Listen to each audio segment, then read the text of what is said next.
Muy bien. Entonces, ayer habíamos quedado en este slide aquí. Y vamos a empezar entonces, habíamos visto los AINES.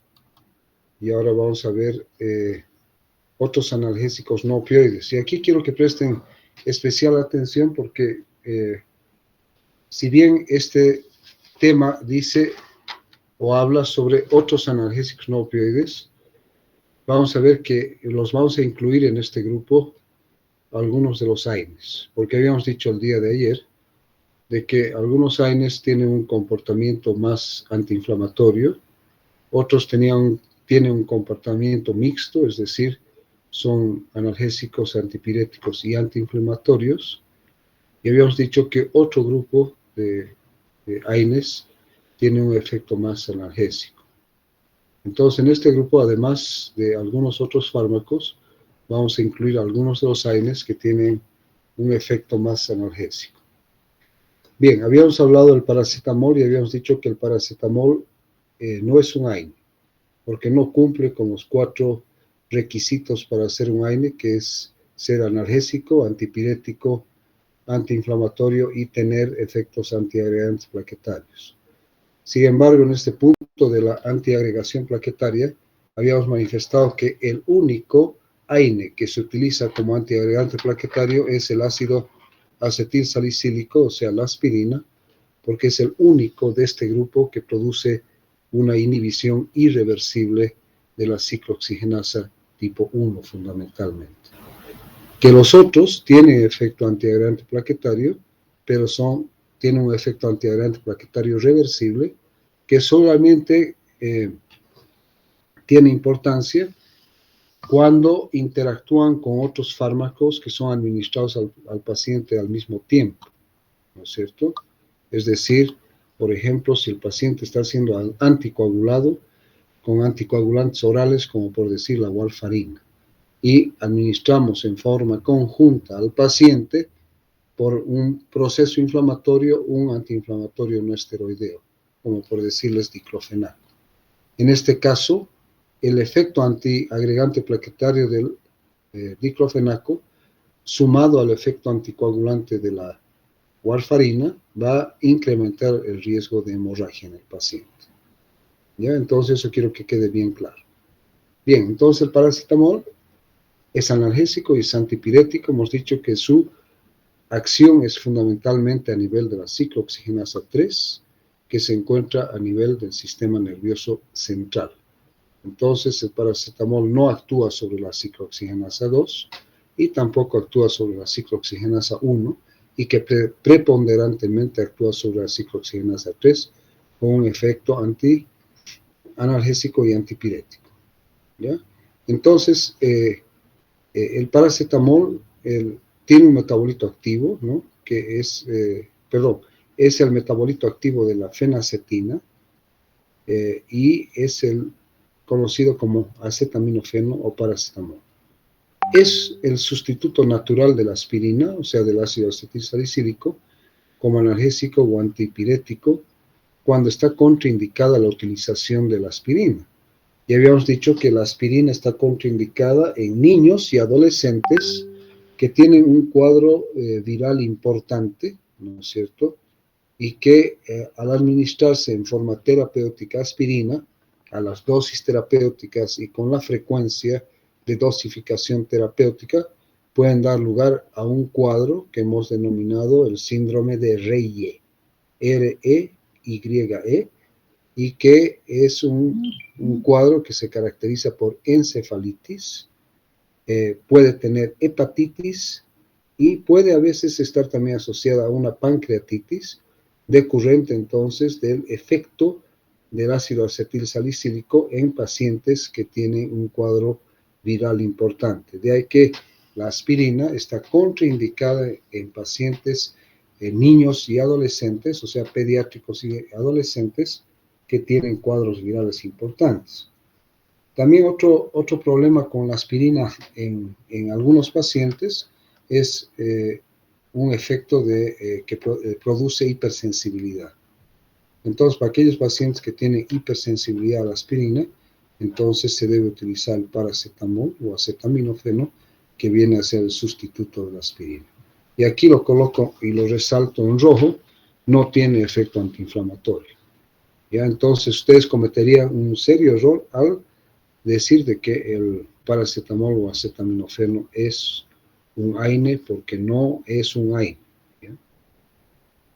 Bien, un 4% del paracetamol se metaboliza por la citocromo o por el citocromo P450, dando lugar a un metabolito intermedio reactivo que se conoce con el nombre de N-acetilbenzoquinona imina. ¿Ya? Este metabolito intermedio reactivo, ¿no?, a dosis terapéuticas se detoxifica rápidamente por el glutatión, es reducido y se elimina en la orina después de la conjugación con cisteína y con el ácido mercaptúrico. Entonces, esa es la forma de eliminación de este metabolito intermedio reactivo del acetaminofeno o del paracetamol, que es, como les decía, el N-acetilbenzoquinona imina. ¿Ya? Ahora, este metabolito intermedio reactivo, cuando se excede la dosis terapéutica y se habla de dosis elevadas, ¿ya?, va a dar lugar a un efecto tóxico fatal con una necrosis hepática fulminante. Entonces, ahí ustedes pueden ver de que el paracetamol o acetaminofeno no es un angelito con areola, ¿no es cierto? Que se maneja muy bien, que se tiene muy buena respuesta, que es seguro cuando se lo maneja a dosis terapéuticas y se lo administra con una frecuencia terapéutica establecida, es decir, cada 8 horas o cada 6 horas como máximo, pero no excediéndonos de las dosis terapéuticas, porque si nos excedemos y llegamos a dosis elevadas tóxicas, pueden dar lugar a una saturación del mecanismo de detoxificación del metabolito intermedio reactivo N-acetilbenzoquinona imina y dar lugar entonces a un efecto adverso severo, fatal, ¿no?, que cursa con necrosis hepática fulminante. Esto ocurre con bastante frecuencia cuando, digamos, el padre o la madre o una familia no se deja los fármacos a una altura adecuada y con llave. Y los niños, inadvertidamente, no se olviden que los fármacos para niños, los laboratorios tratan de fabricarlos con colores bonitos y con sabores agradables, de manera de lograr la adherencia de los niños y que acepten tomarlos por vía oral. Entonces, muchas veces el paracetamol viene en forma de suspensión, con un color bonito, rosado, rojo, ¿no?, y con un sabor agradable, y si el niño encuentra un frasco de esto, es capaz de tomarse el frasco entero y saturar el mecanismo de detoxificación del metabolito intermedio reactivo y dar lugar a una necrosis hepática fulminante. ¿Ya? En todos los efectos secundarios del paracetamol, erupciones exantemáticas, urticaria, fiebre y pancreatitis en caso de sobredosis, ¿no? Y hemos dicho que en casos de sobredosis pueden llevar entonces a esa necrosis hepática fulminante. Puede dar lugar también a piuria estéril, ¿no?, y algunos efectos adversos renales, es decir, uno dice, bueno, no es AINE y por lo tanto, dentro de los efectos adversos de los AINES habíamos dicho que en segundo lugar, después de los efectos sobre la mucosa gastroduodenal, estaban los efectos adversos a nivel renal con la nefropatía analgésica, ¿no?, disminución de la filtración glomerular que puede llegar a afectar la función renal. Entonces puede también el paracetamol tener efectos adversos renales. Alteraciones sanguíneas como trombocitopenia, como leucopenia, como pancitopenia, neutropenia, e inclusive puede llegar a la agranulocitosis, ¿no es cierto? Entonces, a esto se refiere a efectos adversos o efectos secundarios que cuando se los utiliza en forma terapéutica adecuada, la dosis adecuada, con la frecuencia adecuada y por el tiempo adecuado, no van a ocurrir, pero pueden ocurrir, ¿no es cierto? Puede dar lugar también a ictericia y a una alteración o una elevación de las enzimas hepáticas como las transaminasas. Y al igual que los AINES, también puede dar lugar a una cefalea. Ahora, en ciertos pacientes que cursan con una deficiencia de la glucosa 6-fosfato deshidrogenasa, que esto es difícil de saber, especialmente en algunos pacientes en los cuales se utilizan en forma terapéutica y dosis terapéuticas y no tienen glucosa 6-fosfato deshidrogenasa, pueden dar lugar entonces a anemia hemolítica. ¿Ya? Muy bien. ¿Cuáles son las indicaciones entonces del paracetamol? Tratamiento sintomático del dolor de intensidad leve o moderada, dolor musculoesquelético, artrosis y artritis reumatoide, pero aquí no por su efecto antiinflamatorio. Ojo, y hago hincapié en esto. Cuidado que digan, pero el doctor Peralta ha dicho que no es AINE, pero se utiliza en la artrosis y en la artritis reumatoide. Se utiliza más como analgésico en este caso. En las cefaleas, en los dolores de muelas, o sea, odontalgia, o también en la dismenorrea, pero no por su efecto antiinflamatorio. Insisto, no se olviden que hemos hablado que la dismenorrea está causada por las prostaglandinas y que cualquier AINE, al inhibir a la ciclooxigenasa, puede dar lugar a un efecto antidismenorreico, ¿no es cierto? Dolor postquirúrgico de leve intensidad, tal vez moderada, no muy indicado, pero bueno. La fiebre sí, y es el sustituto del ácido acetilsalicílico, la aspirina. Las dosis, vamos primero en los niños. La dosis es de 10 a 15 miligramos kilogramo dosis cada 6 a 8 horas, ¿no es cierto? Esto te quiere decir que es de 40 a 60 miligramos por día en total por kilogramo dosis. Entonces, si el niño pesa 20 kilos y le damos a 10, la dosis sería de 200 miligramos para el niño, ¿no es cierto? Y la suspensión para niños viene de 100 miligramos por cada 5 ml y de 200 miligramos por cada 5 ml. Y esto se utiliza entonces de acuerdo al peso del niño. En los adultos, la dosis adulta como analgésico y antipirético es de 325 a 650 miligramos cada 4 o cada 6 horas, ¿no es cierto? O puede llegarse inclusive a una dosis alta de 1000 miligramos cada 6 a 8 horas, hasta un máximo de 4 gramos por vía oral. Pero si ustedes me preguntan, bueno, en la práctica, ¿cómo manejamos el acetaminofeno? Generalmente lo utilizamos como por razón de necesidad, ¿no es cierto? Tenemos un dolor de cabeza, tomamos un comprimido de 500 miligramos por decilitro y si pasa el dolor de cabeza ya no lo utilizamos, ¿no es cierto? Por eso les digo que muchas veces la utilización del paracetamol o el acetamino se da por razón de necesidad. Ahora, en casos, por ejemplo, en los cuales los niños cursan con fiebre y con dolor, por ejemplo, en un cuadro viral, respiratorio, un resfriado o una gripe, ahí sí lo podemos administrar cada 8 horas, digamos, en el niño, a la dosis terapéutica establecida de acuerdo al peso del niño, durante los días que el niño tenga fiebre o dolor, es decir, el tiempo que dure el cuadro respiratorio viral, ya sea un resfriado común o una gripe. ¿Ya? Entonces, que eso quede claro. ¿No? Intoxicación, ya hemos dicho, se considera sobredosis de paracetamol, la ingestión de una sola toma de más de 4 gramos en adultos y de 100 miligramos por kilogramo en niños. Por eso les decía, en niños el peligro radica en que encuentren el frasco de paracetamol y se lo tomen todo. Dosis superiores a 20 o 25 gramos son potencialmente fatales. Entonces, esto hemos dicho porque se sobresatura el mecanismo de detoxificación del metabolito intermedio, que lleva a una necrosis hepática con insuficiencia hepática aguda fulminante. El antídoto, y esto tienen que recordar siempre, es un mucolítico. El mucolítico que ustedes ya lo han visto en la clase de tos, que se llama la N-acetilcisteína. ¿Ya? La N-acetilcisteína uno lo puede encontrar en cualquier farmacia, viene en sobrecitos generalmente, en forma de polvo que se disuelve en una cantidad de líquido y se lo ingiere por vía oral. Muy eficaz y es el único antídoto para la intoxicación por paracetamol. Bien, el otro fármaco, que este sí está clasificado dentro de los antiinflamatorios no esteroideos, el ketorolaco, pero este entra dentro de lo que yo les había dicho, que es un antiinflamatorio no esteroideo con un mayor efecto analgésico que antiinflamatorio. Entonces es un analgésico efectivo en el manejo del dolor agudo, se utiliza por vía parenteral en el dolor postoperatorio y en dolores de diversa índole y localización. Entonces se administra por vía oral, se administra por vía sublingual y se administra por vía parenteral, por vía endovenosa. ¿Ya?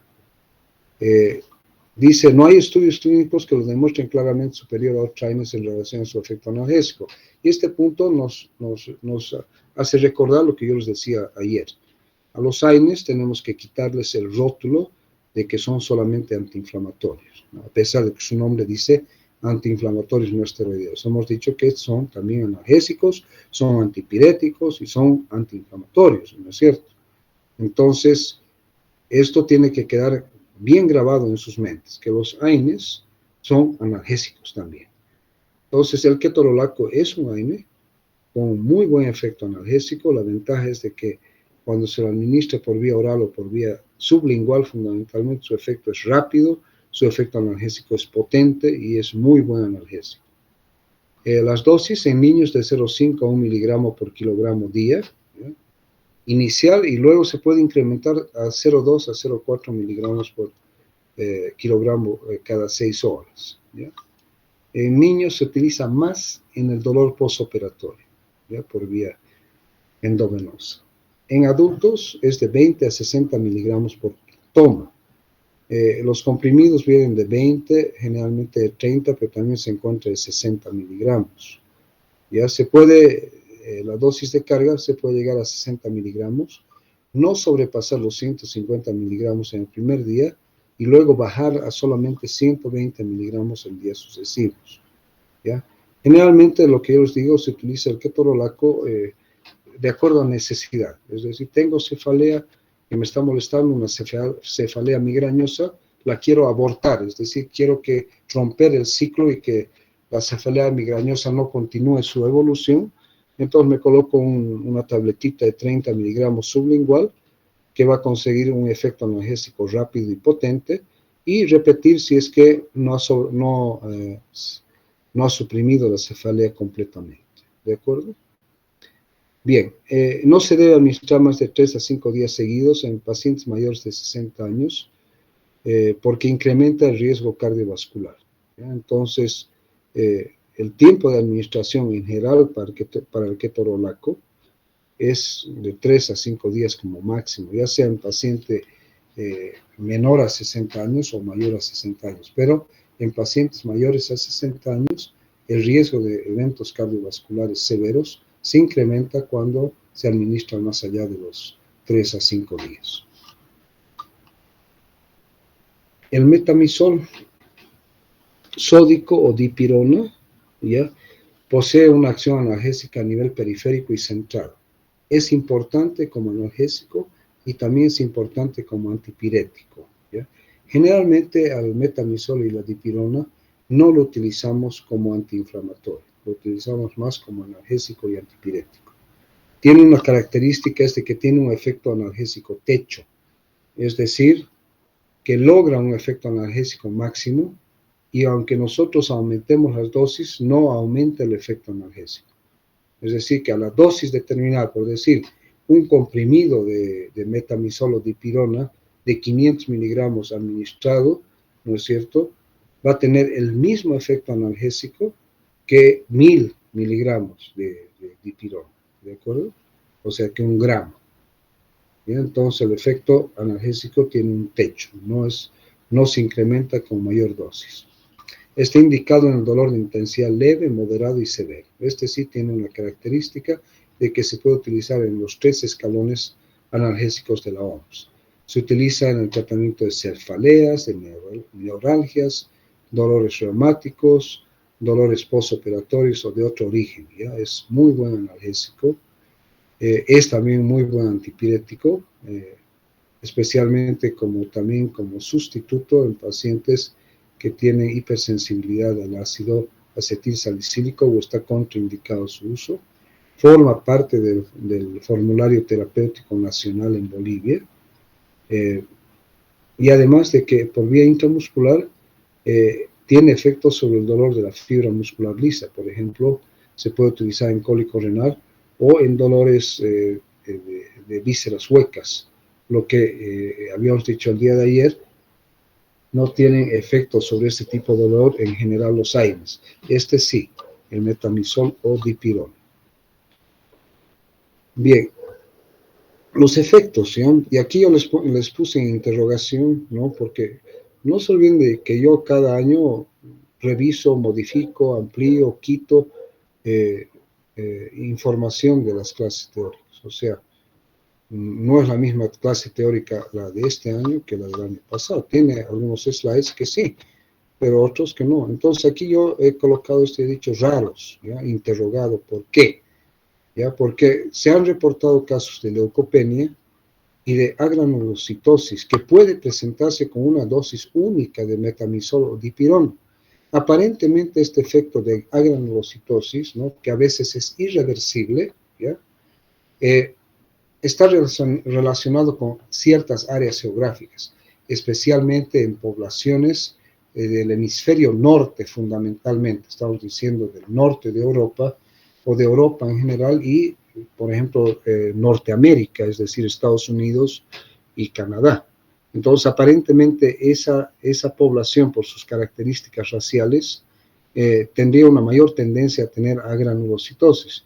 De ahí que en estos países, ¿no? El uso de metamizol o dipirona está prohibido, es decir, que se lo ha sacado de circulación hace muchos años y hoy en día no está aprobado su uso en la mayor parte de estos países del hemisferio norte. El uso y la venta de la dipirona o metamizol en otras latitudes del planeta está ampliamente distribuida y, como les digo, forma parte del formulario terapéutico nacional aquí en Bolivia, ¿ya? Es un medicamento básico y elemental de uso hospitalario, ¿no? Mucho uso hospitalario en Bolivia, ¿no?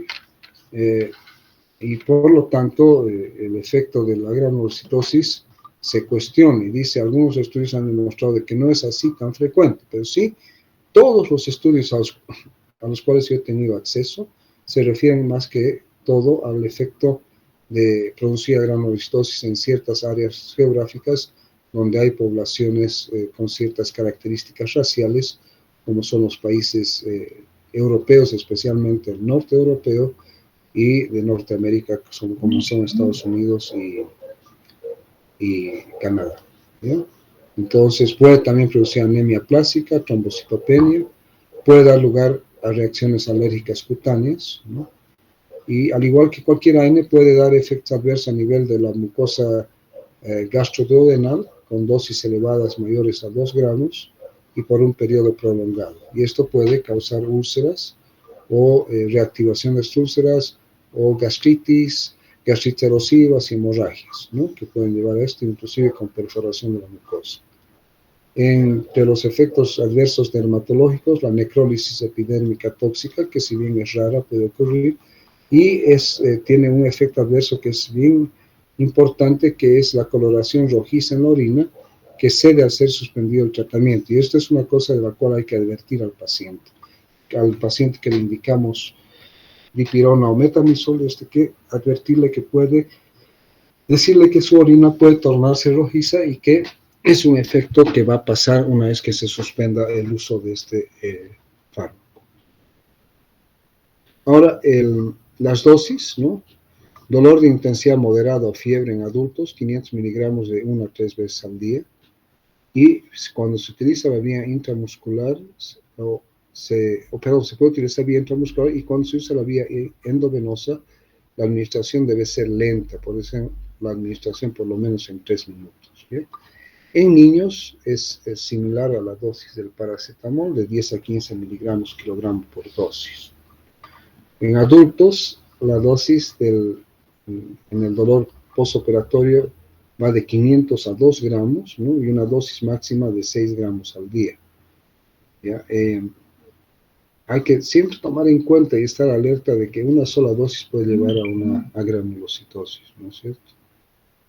Y en niños, en dolor postoperatorio, se puede incrementar la dosis, que normalmente es de 10 a 15 a 25 miligramos kilogramos dosis. Y aquí lo que yo les resalto, utilizar por periodos cortos, ¿ya? O muchas veces mejor utilizarlo por razón de necesidad, es decir, tengo un dolor de cabeza que responde muy bien, porque hemos dicho que la respuesta a los AINES y analgésicos es individual. ¿Ya? Yo, por ejemplo, para una cefalea me tomo un comprimido de 500 miligramos de metamizol y me quita. O cuando tengo fiebre, yo estoy hablando de mí personalmente, me tomo un comprimido de metamizol sódico y me la quita. Pero no puede ser que, puede ser que eso no sea eficaz en otra persona. ¿Ya? Es decir, que otra persona toma ibuprofeno y tiene una respuesta más adecuada que si tomaría el metamizol o la dipirona. Y utilizar por periodos cortos. El terapirol el metamizol es la dipirona sódica, ¿no es cierto? En cambio, el terapirol es la dipirona magnésica, ¿ya? Entonces, diferente, dipirona magnésica. ¿Ya? También es analgésico, también es antipirético, también se utiliza en el dolor espasmolítico. Y aquí yo vengo y les cuestiono, les digo, ¿es un antiinflamatorio? ¿No es cierto? Entonces, al igual que la dipirona sódica, la dipirona magnésica, también inhibe la ciclooxigenasa, que también lleva a impedir la síntesis de prostaglandinas, pero sí tiene un potente efecto analgésico, un potente efecto antipirético, antiinflamatorio y espasmolítico. Ahora, ¿por qué cuestioné yo este efecto antiinflamatorio? Porque al igual que la dipirona sódica, el terapirol o dipirona magnésica la vamos a utilizar más por su efecto analgésico y antipirético, ¿ya? Tiene un efecto central al estimular la vía descendente e inhibitoria a nivel de la médula espinal. Y una característica de la dipirona magnésica, que ustedes dirán, pero es similar a la dipirona sódica, es de que eleva el umbral de respuesta al dolor, actuando sobre la vía antihiperalgésica del óxido nítrico y la guanil ciclasa. ¿Se acuerdan ayer cuando les explicaba que una neurona en equilibrio es aquella que tiene la misma cantidad de AMPC y GMPC, ¿no es cierto? Entonces, el óxido nítrico aparentemente lo que hace es restaurar el equilibrio. Hemos dicho que la neurona con dolor es donde predomina el AMPC sobre el GMPC. Entonces, el óxido nítrico aparentemente lo que hace es restablecer el equilibrio entre el AMPC y el GMPC y, por lo tanto, quitando el dolor. Entonces, recuerden, característica del terapirol o dipirona magnésica es que eleva el umbral de respuesta al dolor. ¿De acuerdo? Eleva el umbral de respuesta al dolor y es por eso que es un analgésico y antipirético, más que todo, pero analgésico muy importante y además que tiene un efecto espasmolítico, es decir, que al igual que el metamizol, el terapirol tiene también un efecto sobre víscera hueca, es decir, sobre el músculo liso y por lo tanto tiene un efecto analgésico en los dolores de tipo espásticos de la fibra muscular lisa. Indicaciones del terapirol o dipirona magnésica: está indicado en fiebre en niños y en adultos, cefalea, dolor espasmódico, dolor en enfermedades reumáticas, odontalgias, dolor postoperatorio, dolor de origen tumoral por su gran efecto y potencia analgésica y dolor de origen traumático. Dosis 10 a 15 miligramos kilo peso dosis en niños, al igual que en la dipirona sódica, la dosis en el adulto es de 500 a 1000 miligramos, ¿no? Generalmente cada 8 horas, y no excederse de la dosis terapéutica máxima de 6 gramos por día en el adulto. Efectos colaterales a dosis terapéuticas y por periodos cortos es bien tolerada y no provoca efectos colaterales ni secundarios importantes, ¿ya? Y la única contraindicación que tendríamos es antecedentes de hipersensibilidad al principio activo. Entonces el terapirol es muy buen analgésico, muy buen antipirético, se puede utilizar en muchos cuadros de dolor, de moderada a intensidad severa inclusive, con muy buena respuesta. El clonixinato de lisina. El clonixinato de lisina está indicado en el dolor agudo o crónico de etiología diversa, tiene un muy buen efecto analgésico en procesos dolorosos de distinta intensidad y localización. Y una característica importante es que no solamente tiene efectos sobre el dolor somático, sino también sobre el dolor visceral. Entonces, otro fármaco que tiene efectos sobre el dolor en víscera hueca. Se distingue por su potencia, por su eficacia y rapidez de acción, su buena tolerancia y un adecuado margen de seguridad. ¿Ya? Y se destaca del grupo de antiinflamatorios acídicos por su elevada potencia analgésica, ¿ya? El clonixinato de lisina, que lo tenemos en nuestro medio con el nombre comercial de Dolargial y también de Dolex y otros nombres, pero tal vez el Dolargial fue el que inició su uso aquí en Bolivia. Su empleo clínico está destinado al tratamiento del dolor somático y visceral y tiene, en relación a sus dosis, se administra por vía oral 125 a 250 miligramos, es decir, 1 a 2 tabletas cada 6 a 8 horas. La forma de dosificación más habitual es de 125 miligramos cada 6 o cada 8 horas, ¿no es cierto? Pero se puede incrementar la dosis hasta 250 miligramos, doblando la dosis habitual del clonixinato de lisina, ¿ya? Buen fármaco, tal vez no tan utilizado y no tan manejado por los médicos, pero es muy buen analgésico. Las reacciones secundarias y adversas puede haber náuseas, vómitos, mareo, euforia, somnolencia, cistitis y disuria, es decir, ardor al orinar, ¿no? Dolor al orinar. Generalmente este dolor es leve y transitorio, desaparece con el uso del fármaco, y en algunos casos raros puede haber reacciones de hipersensibilidad, ¿no? Entonces, estas reacciones secundarias no son muy frecuentes, ¿ya? Entonces es bastante bien tolerado y generalmente las reacciones adversas son leves y transitorias. Rara vez, ¿no? Porque está dentro también de los AINES, puede provocar ulceración y sangrado gastrointestinal, al igual que otros AINES. Inclusive hemos dicho que el diclofenaco puede producir agranulocitosis y anemia plásica, anemia hemolítica, leucopenia, trombocitopenia, hepatitis colestásica, pancreatitis y daño renal. Entonces son raras. Generalmente las reacciones adversas, si es que las hubiere, son leves y transitorias, ¿ya? No son importantes, bastante bien tolerado, ¿ya? Entonces un buen fármaco. En este cuadro, ¿no? Yo más o menos he hecho un resumen de distintos fármacos, ¿no?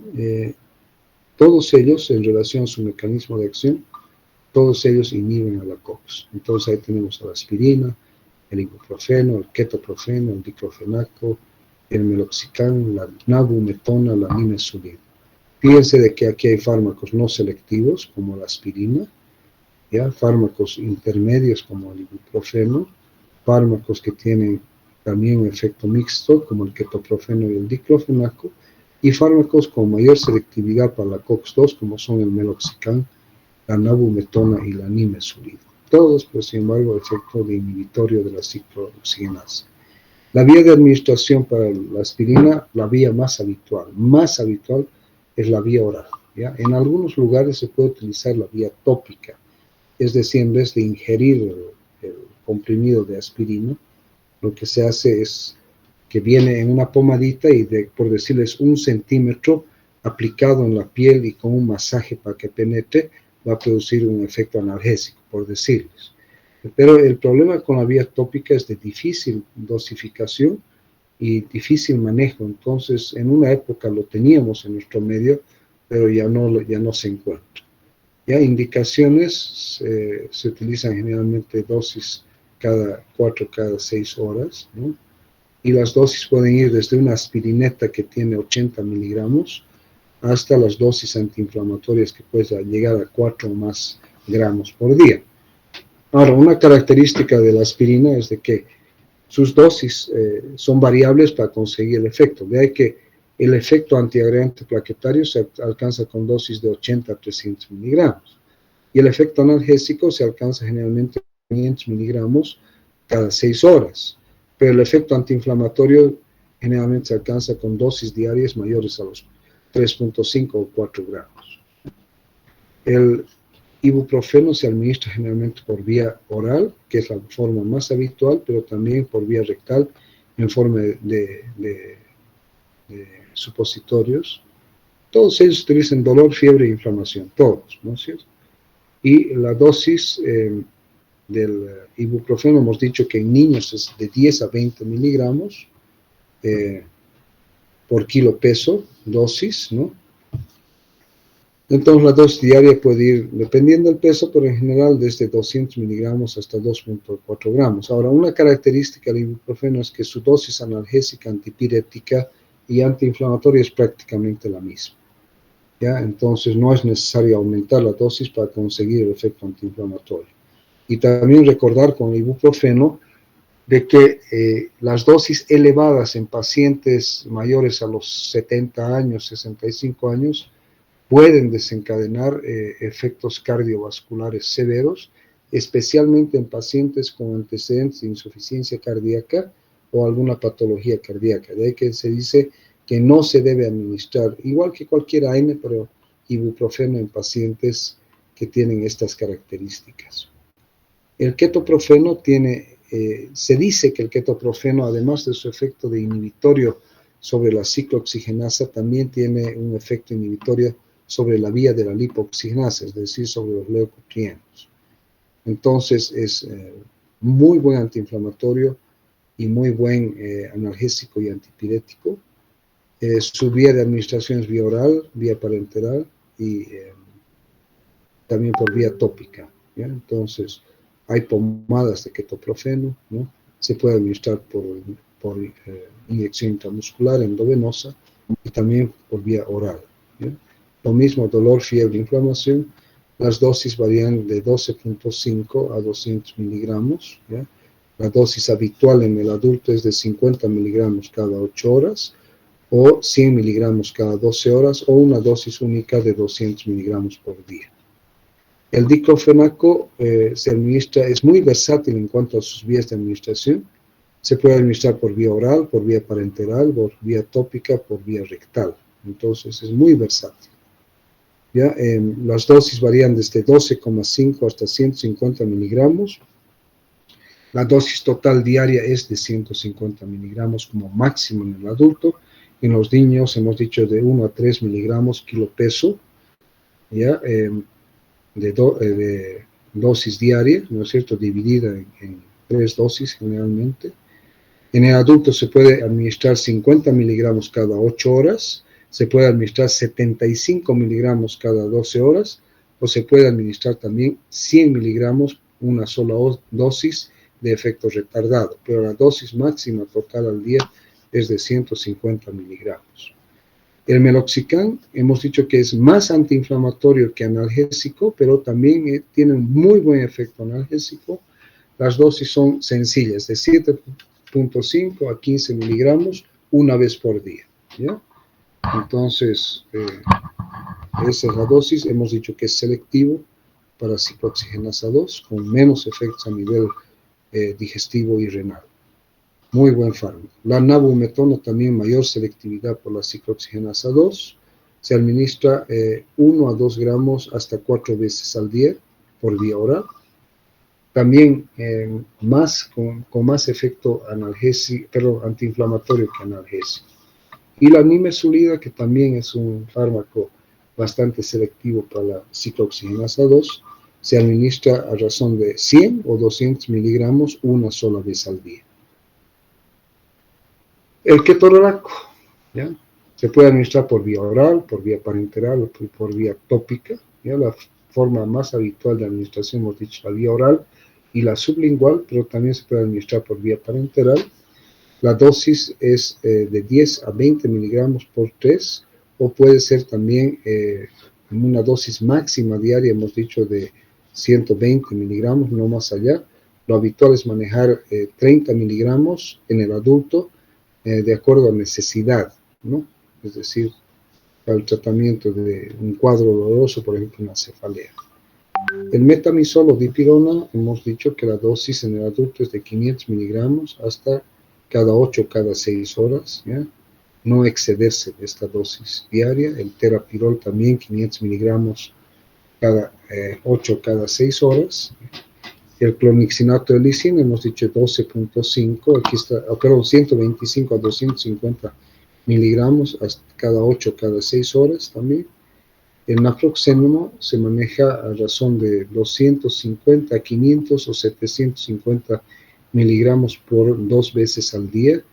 No es un fármaco muy utilizado habitualmente para el tratamiento del dolor y la fiebre, sino el nafroxénamo está más indicado en el tratamiento de la artritis reumatoide en forma crónica. Tiene muy buen efecto antiinflamatorio y analgésico en pacientes con artritis reumatoide, ¿ya? El problema es que como los AINES y particularmente algunos AINES tienen la tendencia a producir más efectos adversos a nivel de la mucosa gastroduodenal. La indometacina, 50 a 70 miligramos por 3 veces al día, cada 8 horas. El gran problema con la indometacina es que también induce a la agranulocitosis y también a la aplasia medular. De ahí que hoy en día la indometacina tiene solamente 2 indicaciones, ojo. Una indicación es el conducto arterioso persistente, y la indometacina tiene muy buen efecto para el cierre del conducto arterioso, cuando este no se cierra espontáneamente. Y la otra indicación que yo le daría a la indometacina son aquellos cuadros de gota que no ceden al tratamiento con otros AINES, ¿ya? No, entonces la indometacina habitualmente, ¿ya? Y eso entiendan, habitualmente no se debe utilizar, a no ser que sea para promover el cierre del conducto arterioso en neonatos en los cuales no se ha producido el cierre espontáneo, y en pacientes gotosos en los cuales no responden al tratamiento con otros fármacos antigotosos. El piroxicam también más como antiinflamatorio, ¿ya? Dosis de 10 a 20 miligramos una vez al día. Tiene una característica que tienen todos los oxicames, incluyendo el meloxicam, que su vida media es prolongada, y de ahí que la administración es una vez cada 24 horas. De ahí que les digo que la dosis es de 10 a 20 miligramos una sola vez al día. A diferencia del meloxicam, que a pesar que son de la misma familia, ¿no es cierto?, el piroxicam tiene una alta incidencia de efectos adversos a nivel de la mucosa gastroduodenal, a diferencia del meloxicam, que tiene una mayor selectividad por la ciclooxigenasa 2 y con pocos efectos a nivel de la mucosa gastroduodenal. Bien, los selectivos, altamente selectivos, ¿no? El celecoxib y el etoricoxib, que son prácticamente los únicos que se utilizan hoy en día, son inhibidores selectivos de la ciclooxigenasa 2, se administran por vía oral, ambos, ¿no? Ambos están indicados también el dolor, la fiebre y la inflamación. El celecoxib se maneja a razón de 100 a 200 miligramos cada 12 horas, y el etoricoxib a 60 miligramos por 1 o 2 veces máxima al día, ¿ya?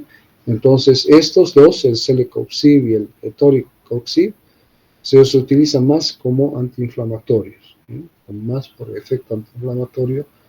Obviamente que también tienen un efecto analgésico, pero son más antiinflamatorios. Y por último, el paracetamol, que hemos dicho que no es un AINE, ¿no? Inhibidor por eso débil, que actúa más sobre la ciclooxigenasa 3, se administra por vía oral, indicaciones fundamentalmente dolor y fiebre, y la dosis que manejamos en el adulto es de 325 a 500 miligramos por 4, y en el niño de 10 a 15 miligramos dosis, ¿no es cierto? La dosis habitual en el adulto es un comprimido de 500 miligramos, y punto. Y de acuerdo lo usamos más de acuerdo a necesidad. No se olviden que el paracetamol o acetaminofeno es componente fundamental de todos los antigripales, ¿no? Cuando hablamos de antigripales, decimos que tenemos un descongestionante nasal sistémico, que puede ser la pseudoefedrina, la fenilefrina o la etilefrina, ¿no es cierto? Un antihistamínico, que generalmente es la clorfeniramina o también la difeniramina, y un analgésico antipirético, que generalmente en todos los antigripales está el paracetamol, ya como analgésico antipirético en los cuadros de resfriado común o de gripe. Bien, aquí en esto voy a hacer incidencia, por favor tomen en cuenta esto, ¿no es cierto? ¿Cuáles son los AINES analgésicos que se pueden utilizar en niños? Obviamente hemos hablado que uno de los más utilizados en pediatría es el paracetamol, ¿no es cierto? La dosis, ya hemos dicho, es de 10 a 15 miligramos, kilogramo dosis, cada 6 o cada 8 horas, no exceder de eso. Es uno de los más utilizados como analgésico antipirético, es el sustituto a la aspirina, hemos dicho. Hay que respetar las dosis, ya hemos insistido, ¿ya? Los 10 a 15 miligramos kilogramo dosis cada 6 o cada 8 horas en los niños. El diclofenaco sódico, la dosis en niños de 0,1 a 3 miligramos kilogramo día, ¿ya? El ketorolaco por vía endovenosa 0,5 miligramos a 1 miligramo kilogramo día, ¿ya? Máximo de ketorolaco 15 miligramos al día cuando se administra por kilogramo dosis día. Y por vía oral 0,2 a 0,4 miligramos kilogramo día, máximo 40 miligramos al día en los niños. Estas son las dosis máximas en niños, ¿no? 15 miligramos máximo en niños, 40 miligramos máximo en niños. Y el ibuprofeno hemos dicho que es amplio, es de 10 a 20 miligramos kilogramo dosis. Ya de ahí que si tenemos un niño que pesa 10 kilos y multiplicamos por 10, su dosis sería 100 miligramos cada 8 horas, ¿no es cierto? Si el niño pesa 30 y utilizamos 20, su dosis va a ser de 600 miligramos kilogramo dosis, pero se ha visto de que la dosis máxima en los niños debe ser de 400 miligramos por dosis, ¿ya? Al día. No hay necesidad de llegar a los 600 miligramos, ¿ya? 400 miligramos cada 8 horas es una dosis adecuada en un niño, inclusive en el adulto.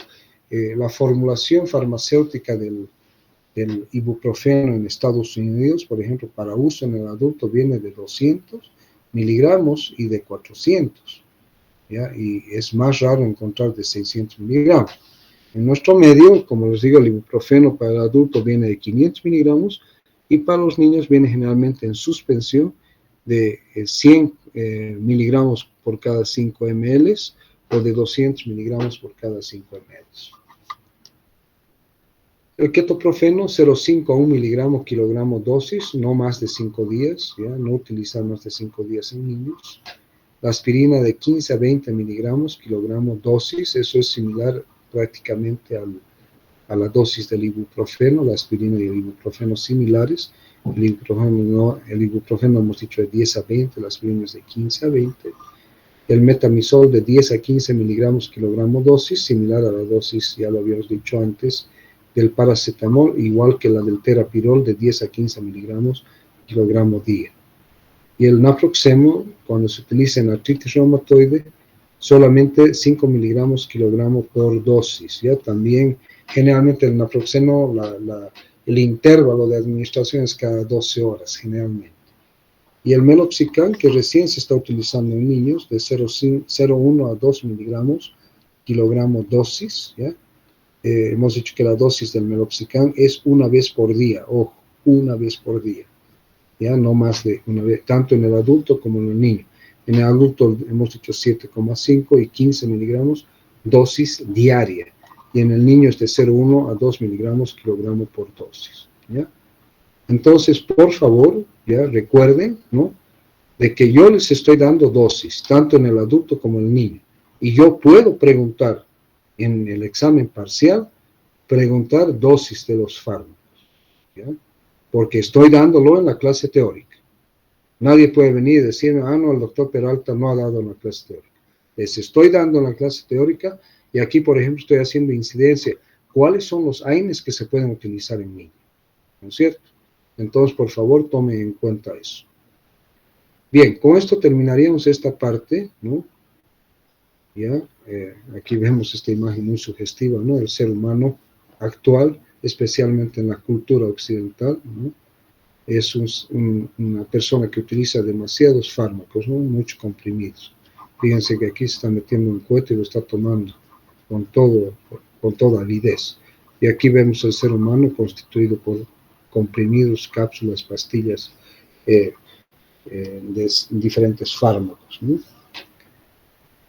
Bien, entonces vamos a empezar con nuestra clase de ácido úrico, ¿ya? Y artritis gotosa, ¿de acuerdo?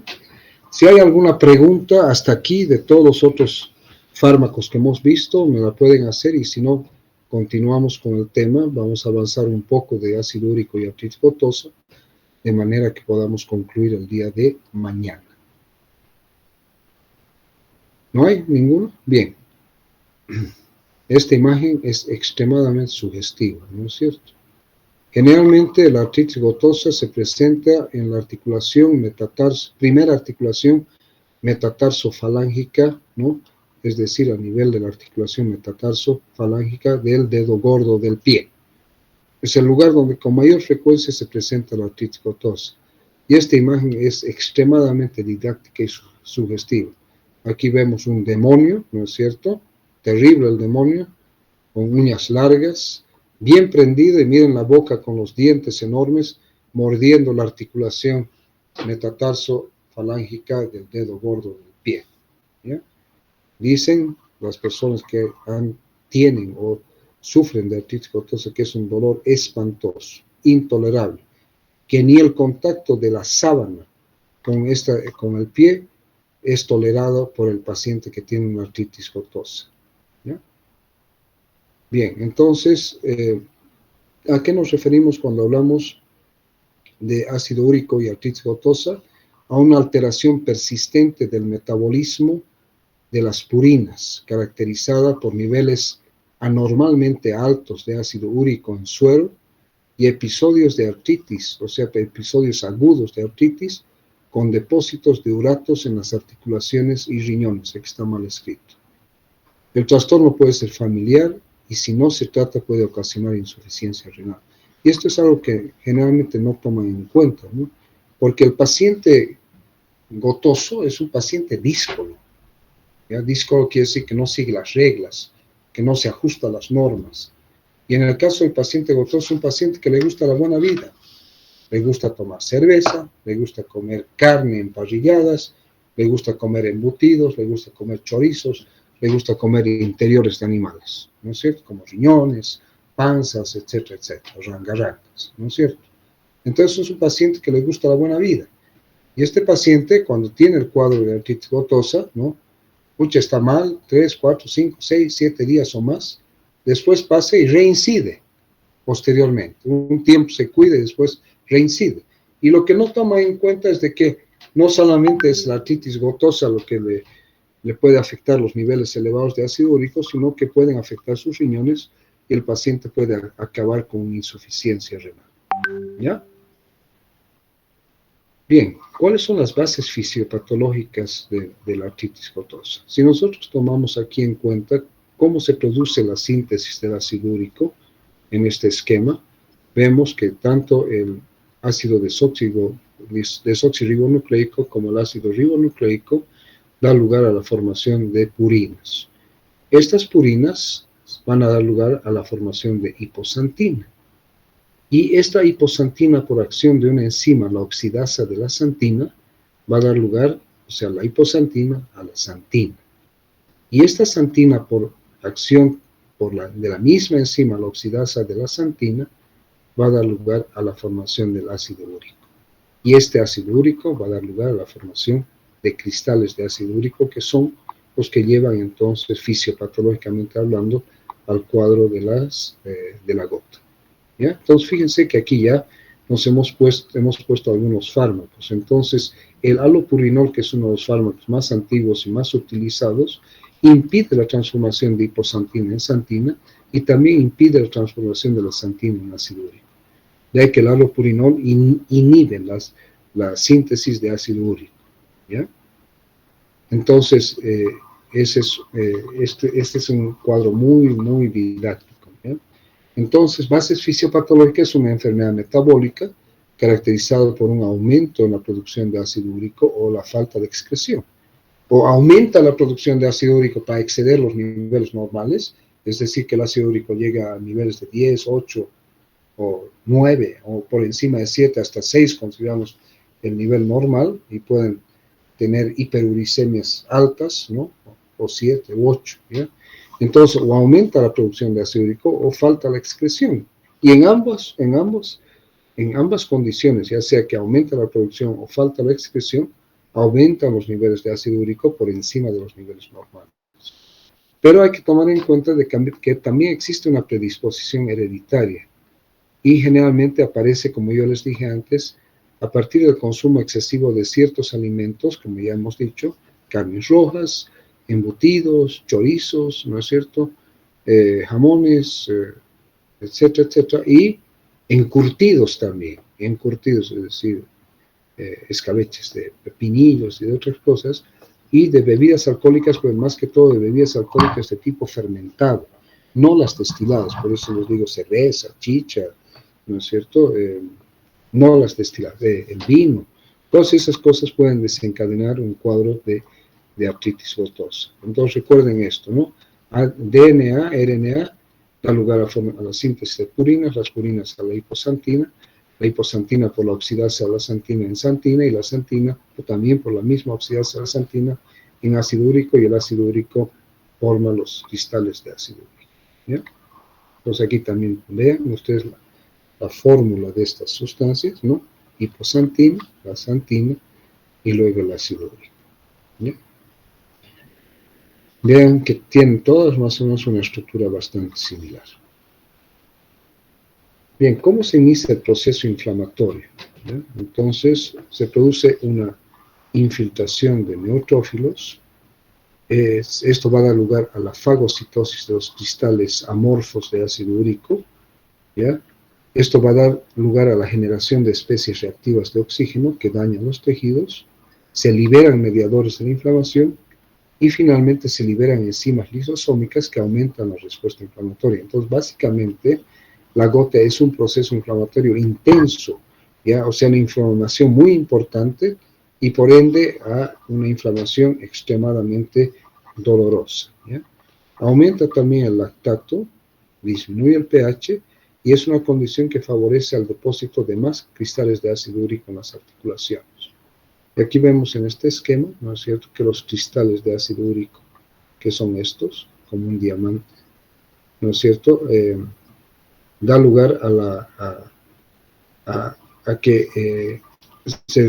da lugar a las fagocitosis de los cristales de ácido úrico por un incremento en los neutrófilos, como estamos viendo aquí, ¿no es cierto?, que lleva a lo que hemos visto en este otro lado, al incremento del proceso inflamatorio, ¿no?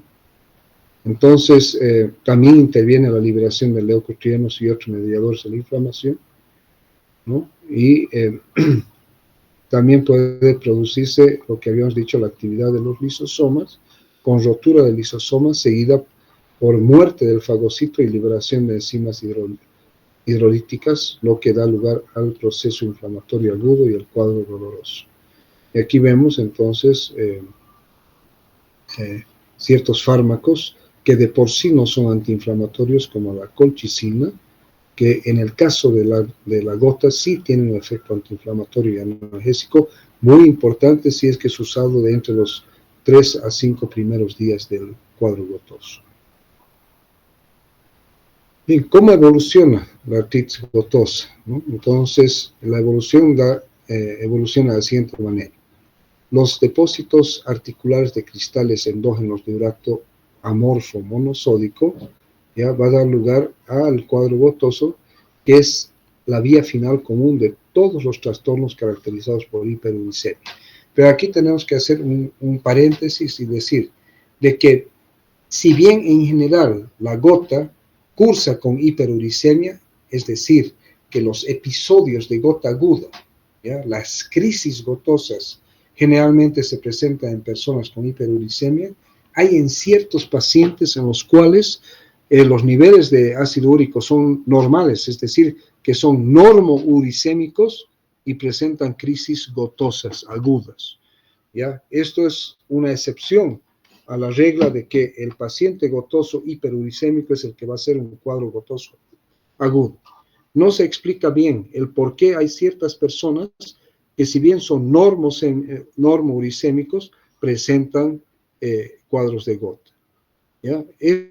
Estos excesos de ácido úrico va a dar lugar a la aparición de tofos. Los tofos son como una pasta de dientes blanca dentro de las articulaciones, ¿ya?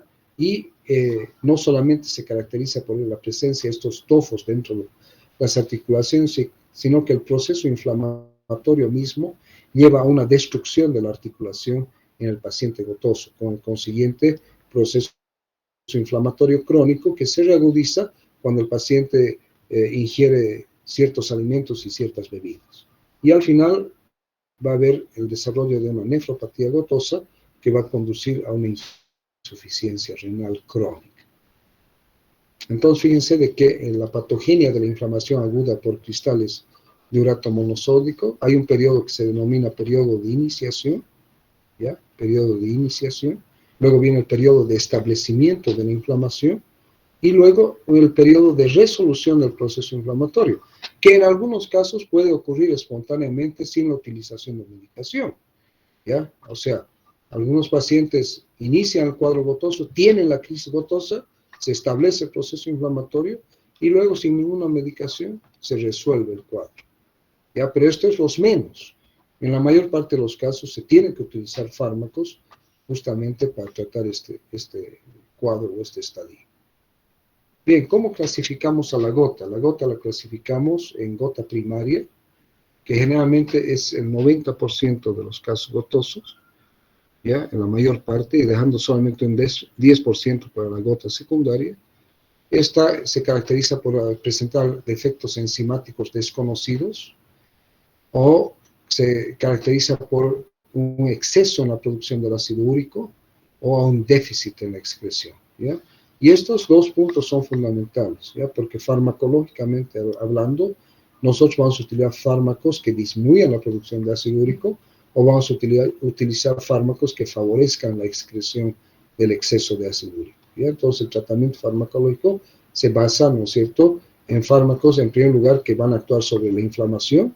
Esos son los fármacos antiinflamatorios, y luego fármacos que van a tratar de mantener o que van a buscar mantener los niveles de ácido úrico dentro de los niveles normales, u otros que van a favorecer la excreción del ácido úrico, ¿no?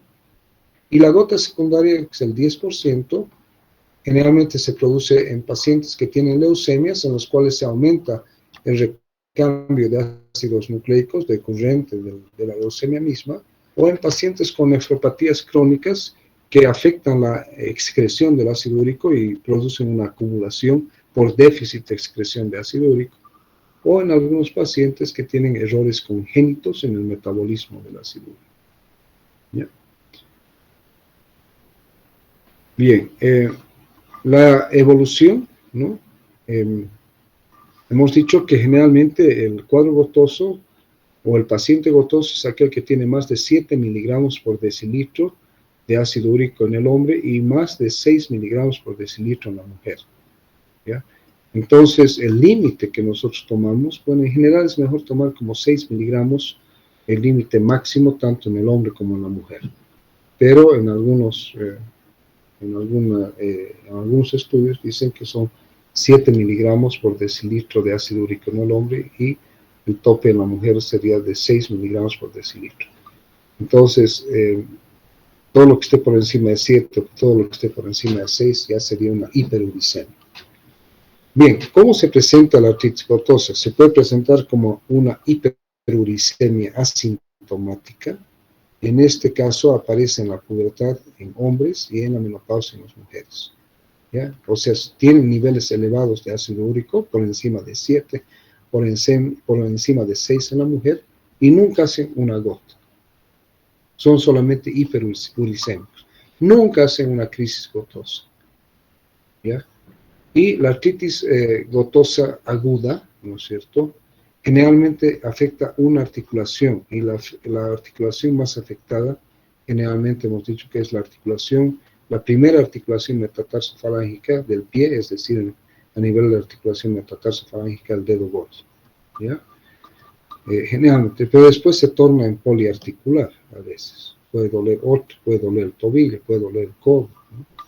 Luego tenemos un periodo intercrítico asintomático, es decir, tenemos la crisis gotosa y entre crisis y crisis tenemos un periodo intercrítico asintomático, o sea, no hay nada, a no ser que el paciente haya alterado su dieta, haya ingerido bebidas fermentadas y hace otra crisis, ¿no? Sin embargo, aquí hay una característica, que los periodos intercríticos asintomáticos, si es que el paciente no utiliza medicación, si es que el paciente no hace una dieta, evitando los alimentos y las bebidas que hemos hablado, cada vez se van haciendo más cortos, ¿ya? Y ahí ya cambia de ser monoarticular a ser poliarticular, ¿ya? Y por último tenemos la gota tofácea crónica, que hemos dicho, aquella gota donde la articulación es destruida por el proceso inflamatorio crónico y por el depósito de estos tofos, esta pasta de dientes blanca de ácido úrico, que es invalidante, produce erosión y destrucción de la articulación, ¿no? Y puede llevar a una insuficiencia renal crónica en 20% de los pacientes, ¿no? Ahora, ¿cómo se manifiesta la gota tofácea crónica? Puede tener periodos, hemos dicho, de artritis aguda, puede presentarse como una artritis tofácea crónica con aumento de volumen y alteración de la funcionalidad articular, la presencia de estos depósitos de tofos gotosos dentro de las articulaciones, o puede evolucionar a una nefropatía gotosa, que hemos dicho que en el 20% de los pacientes, y recordar de que inicialmente la artritis gotosa aguda es monoarticular, pero después se va tornando a poliarticular. Y recordar que la artritis gotosa crónica generalmente no solamente afecta a una articulación, sino afecta a varias articulaciones. Entonces aquí, fíjense, típicamente, ¿no? Aquí hay aumento de volumen, hay enrojecimiento, si nosotros tocamos esto está caliente y está extremadamente doloroso.